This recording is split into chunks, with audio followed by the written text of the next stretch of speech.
Welcome. We are at the art gallery in the Lincoln County Culture Center, and for the month of July and August we're going to have the quilt exhibit. We have some quilts that are over 200 years old, and I'm Angela Lovelace. With me is Elsie Oakes, and we're going to give you a mini tour of what we have. Currently there's 72 quilts. 4 are actually from my great-grandmother, which I love dearly. And Elsie has... I have 8 quilts that I quilted, or I had, before I got my long arm, I had someone else quilt a few of them. And our first quilt, as you first walk into the gallery, is a Dutch bonnet. And this was actually from... made by Nora Shelton for her granddaughter, which is, oh my gosh, this is Deanna McGinnis. I'm Deanna McGinnis, the Executive Director of the Arts Council of Lincoln County, and this quilt was made for me by my godmother, and it is the Sunbatted Quilt. And we hope that everyone can come out and enjoy this exhibit that is put on by the Arts Council of Lincoln County. Okay, this is our first quilt square when you first come in as the entrance into the gallery, and this was done in the late 1880s by Ruth Hauser's great-grandmother, who grew up in Brooklyn, New York. And I think Elsie said this, what type of star is this? It's a Lemoyne star pattern, and this is hand quilted. Hand quilted. They're tiny, tiny, tiny, tiny little stitches, and it is absolutely gorgeous. Okay, what we're looking at are feed sacks that were pretty much during the Great Depression. That's how they got their feed and their grain, and they actually came with very beautiful patterns on the feed sacks. So we had some great ancestors that took these really decorative feed sacks and turned them into quilts, and you have such a great, beautiful quilt. I heard my grandmother say that she took these patterns and actually made dresses for her children, her little girls. So you can see how beautiful some of these patterns are. This quilt is tied. You can see the thread here. So this isn't quilted, this is a tied quilt. So you can quilt a quilt by hand, or now in modern times by machine. Also, you can tie a quilt so you are sandwiching 3 layers of fabric with thread. So you put your needle through, you tie it, knot it, and then you cut off to make it consistent length of thread throughout. Okay, this quilt was done in 1930, and it belongs to Faye Morris, and a group of co-workers of her mother, Woody Benton, came together, and each one of them did an individual square and actually put their name in there. So this was done again in the 1930s. A lot of little tiny little stitches, and it's beautiful. This one was done in 1930 with my great-grandmother, who had asthma really bad, so she did all kinds of needlework, and her favorite craft was making quilts. When she died, the person that handled the estate was not very nice to the family. And she kindly put these prices where I could not buy both of them. Grandpa and Grandma slept in little beds. They slept in the same room, but they slept in little beds, so that's why there's 2 of them. So I could only buy one. Years later, my uncle dies, and his daughter tells me, you can go up to the attic, you can have anything you want. Right up the stairs, I see the other quilt. So now I have both of them, and I love them to death. They're hand stitched. I don't know how she did it, but they're so tiny. And these are my favorite colors too. This means a lot to me. Okay, this is a Victorian crazy quilt. that came to us from the Charlotte Museum. It was originally done by Jane Johnson from Lincolnton around 1893. It's absolutely gorgeous. All the detail work is unbelievable. And Elsie is going to go a little bit more detail on the stitching and all that good stuff. It has taffeta in it and all different delicate fabrics, and it was put together with small stitches, and then each seam, where there's a seam, there is embroidery, all different types of embroidery with a thicker thread to make it beautiful. There is no batting in it, and the backing is I think that's a cotton, but they also have done some embroidery design. You can now do this by machine with all our fancy machines that we have, but doing it by hand is gorgeous. Oh, this is a miniature quilt, prayer quilt. You want to read it? Because somebody gave that to me years ago. A miniature prayer quilt, Bonnie Burgess, Huntersville, North Carolina. When you're lonely or sad or the world seems unfair, for comfort pick up and hold this tiny little square.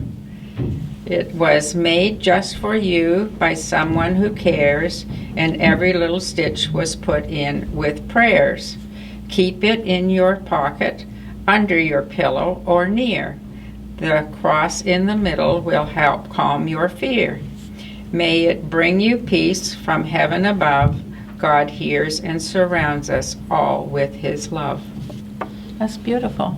I got that when my grandparents died, so that means something to me too. And we actually set it up here with this. This is called a dark piece quilt, which shows multiple different types of stitches. But the great thing about this one, it doesn't have the backing to it. It's not been complete. But the good thing about this one, it's made out of suits, old men's suits. And it is fabulous. It is so, can you imagine, this would be so warm in the wintertime. Oh my goodness. But just beautiful. This was donated by Faye Morris family. And this was all hand done by the looks of it. And then this stitching around here is called a blanket stitch. And that will hold the applique. She appliqued it onto the block. And then did some embroidery here for the antenna. It's gorgeous. This one is also from the Faye Morris family, and it's also a butterfly pattern. This is called a cornerstone. This is called sashing in a quilt. And you put it around the block. Beautiful. This is the 8-star diamond, and this is from the Gwen Carpenter family, and it's been donated by the Historic Society of Lincoln County. It's beautiful, really pretty. Look at all these detailed stitches on the back. Oh my goodness gracious. This would be called densely quilted, as versus having stitches further apart. Beautiful. And it's from 1870.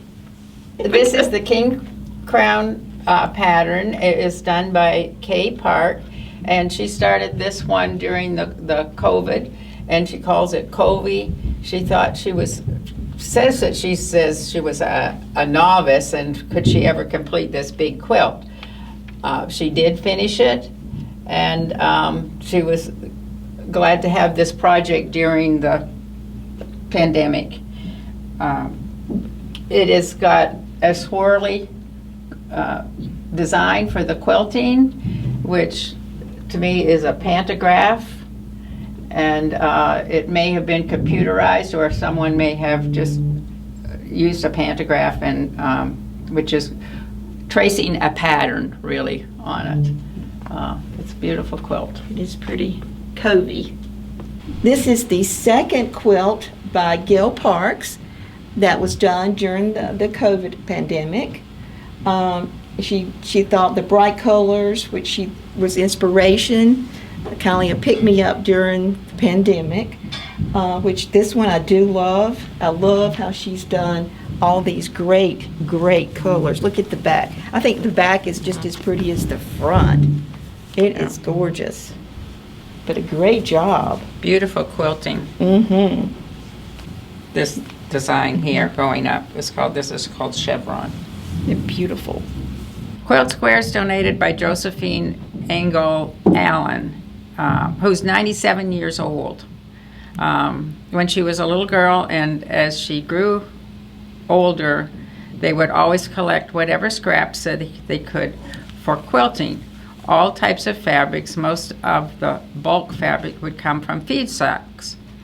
When they had their fabric, they would cut out the squares, then sew them onto newspaper or old sheets, etc. And that's for a stabilizer. That is how they kept them until ready to use for quilting.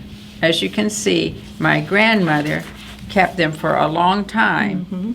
I myself have had the privilege to quilt with her and was able to use some of these very squares for my son's baby quilt. I laugh and say he got an antique quilt, but it was sewn in 1990. Isn't that precious? Sincerely, Melissa G. Cook. Yeah. Now, that's all different types of fabric on here. This one, I think I saw, there's some satin here. Yes. Fabric. This must have been from somebody's tie. Tie. I know. I love it. You stitch them on a paper, and they use, one of them has 1945. 1945. And that's to stabilize it. So you stitch it on, and then what you would do is you square it up. Your paper, you would put your ruler on, and then you cut it, probably looked like cut by freehand, but you would pick a size. And then you would put them together to make a quilt and sandwich them with a batting and a backing. Yeah. Beautiful. Do you tear the newspaper off at that point? You do tear the newspaper off, yes. August Before you- 19th, 1945. This was the Charlotte Observer, the Sunday paper. You always get your money's worth of Sunday paper. This is done by dear friend Sally, and if you get close, it's from all of her prom dresses, formal wear from her family. And her mother actually cut out these little pieces and sewed them together. This was in the I think she said 1960s, 1965. But it is a work of love. I mean, this took a lot of, just feel it. It feels so good. It's a satin. It's all satin, yeah. And she does have batting in it. Yes. And the block is Court Street Square, I think is the name of that. It's beautiful. The flower garden, is that correct? Grandmother's Flower Garden, I think. This is the Ooh, pattern. Grandmother's Flower Garden. This is also from Faye Morris. A lot of detail work. I love the flowers. Oh my gosh. Look at Hand stitch. Yes, beautiful. Absolutely gorgeous. This looks like it is almost from feed sacks. The fabric that's in it. And those feed 1940s. sacks they were something. Well, They there was not a whole lot of fabric that you could buy by yardage, and then this. I know there's a story where the wife would say to the husband, "You're going for the feed. I want this color of feed sack." Right. You know, she would maybe give a little swatch of fabric that they would take to the store and try and get something similar to those feed sacks when they were buying the feed. Beautiful. Okay, this is Sunbatted Zoo. This is also donated by Faye Morris, and this was done in 1936. Beautiful stitchery, really a lot of detailed lot of tiny, I just love these little tiny stitches. And it was made by her grandmother, Maggie Bennett, for her baby crib. Can you imagine? Oh, that is gorgeous. This quilt is a yo-yo quilt. It has it's tiny pieces that you put together. It start with a circle and then you gather it. If you have a close-up, you can see it. And then it does have, and then you attach it to each side. So it's got lots of air. It's very airy. Mm-hmm. It's a different type of quilt. It's not layered or anything, so it's really for like almost like an Afghan, I would say. Yes. That you would put over for decorative over the quilt. And this was donated by Gladys Lowe. And it was made during the first 2 decades of the 20th century. This quilt was made by Martha Freeman Jones, who was born around 1867. She married Edgar Alexander Jones in 1891. By the 1910 federal census, they had 7 children. They lived in Catawba Springs, Lincoln County, and Martha lived until she was 94. Amazing. And this is beautiful. The edging, you can see that is it's very decorative. It would hang over the side of the bed. Mm-hmm. This is a quilt that I made in 2020. It was a mystery quilt. That is where you are given you are given instructions as to what fabric you will need. You pick your colors. I picked out this as for a border, and then you don't know what pattern you're going to do. You're just cutting fabric and then you stitch it together. And so then I picked these colors, the colors out of from here. That's how I picked these colors. So I did quilt this on a long arm quilter in Henderson, North Carolina, and I called it Highland Fling. It's a mystery pattern. This quilt is Birds of a Feather Flock Together. This was a contest that we had with the Lincoln Quilters, and it was due originally in January of this year, but because of COVID, we did it in March. So I got the prize for the best theme. This is a fussy cut, each of these squares, so you decide on what you want in that frame, and then I put a coordinating fabric around the squares, put it together. I quilted it on my long arm, and these are chickadees, and I have green on the back and a label. This is a quilt that I made just so I'd have a quilt after I took a course on the long arm. I needed to have something that was fairly simple, I thought, and this is just strip piecing. You do this on paper, and then you square it up so that you can put your blocks together. I called this Fractured Diamonds, and I did this in 2020. This quilt is called Funky Blossoms. It's a Robin Dorrier design.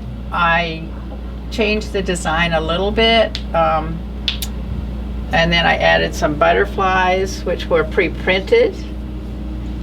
You fuse the design on, and then you stitch around on the block first. I enjoy doing this, stripping, and then you would sandwich it together, and I quilted this on a long arm quilt machine also. This quilt is called Trees. I was the block lottery winner in 2015. That's where you make a block, and the design was you get the pattern and you make your own block, And then at the lottery, I happened to win the blocks, each member made. And then so I designed this quilt. I didn't have enough fabric of one color, so I said, well, I'll do green on here for my sashing, and I'll do blue on this side. And on the back, it's also pieced with different, at least 2 or 3 fabrics. And I finally finished this in 2019. Thank you for joining us on this quick tour of the quilt exhibit. We hope that you will come out to see this exhibit. It has now been extended through August. Our hours here at the galleries for Lincoln Arts Council are Monday through Friday from 10 till 5, on Saturdays from 10 till 2. We hope that you have enjoyed this exhibit as much as we have. Thank you.